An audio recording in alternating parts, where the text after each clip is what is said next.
नमस्कार, बहुत स्वागत है आपका न्यूज़ 18 के डिजिटल प्लेटफॉर्म पर। मैं हूं प्रशांत कटारे और आज बताएंगे आपको आखिर कैसे आया असीम मुनीर के हाथ में पाकिस्तान की परमाणु ताकत का कंट्रोल।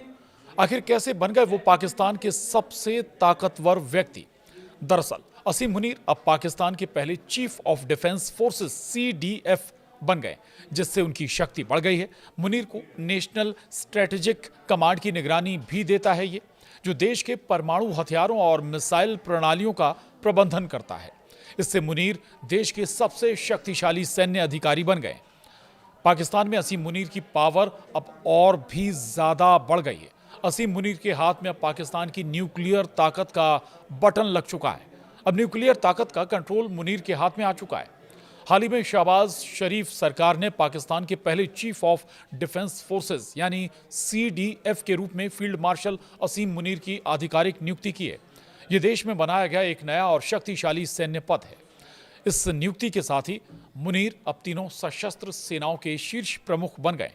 पाकिस्तान के राष्ट्रपति के आधिकारिक एक्स हैंडल पर लिखे पोस्ट के अनुसार राष्ट्रपति आसिफ अली जरदारी ने फील्ड मार्शल सैयद असीम मुनीर की COAS और साथ ही CDF के रूप में 5 वर्षों के लिए नियुक्ति को मंजूरी दे दी है।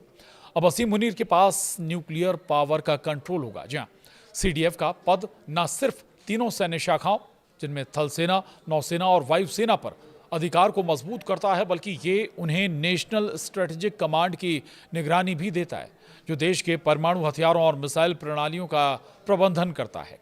इससे मुनीर देश के सबसे शक्तिशाली सैन्य अधिकारी बन गए हैं। इस नए पद ने मुनीर को वही कानूनी सुरक्षा भी दे दी है जो देश के राष्ट्रपति को मिलती है। फील्ड मार्शल को राष्ट्रपति की तरह जीवन भर किसी भी कानूनी मुकदमे से इम्यूनिटी भी मिल जाती है। यही सुरक्षा वायुसेना और नौसेना प्रमुखों को भी दी गई है।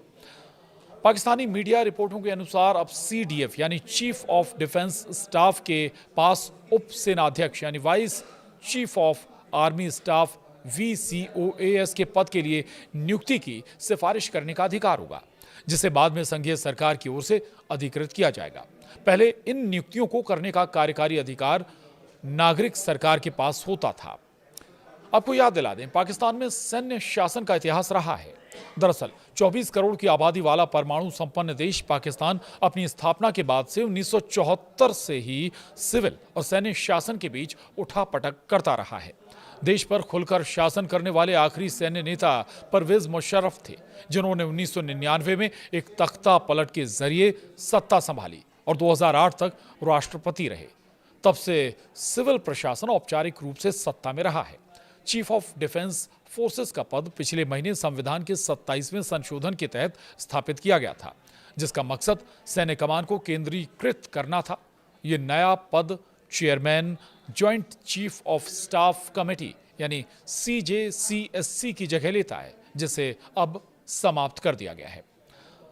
तो अब असीम मुनीर की ताकत भी पाकिस्तान में असीम हो गई है। असीम मुनीर, जिन्हें इस साल फील्ड मार्शल के पद पर पदोन्नत किया गया, एक साथ सेना प्रमुख COAS और CDF के पद का कार्यभार संभालेंगे, जिससे वो दशकों में पाकिस्तान के सबसे शक्तिशाली लोगों में से एक बन गए हैं।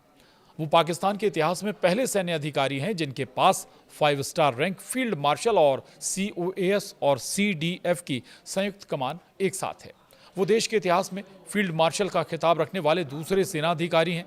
पहले जनरल अयूब खान थे, जिन्होंने 1965 के भारत पाक युद्ध के दौरान पाकिस्तान का नेतृत्व किया था।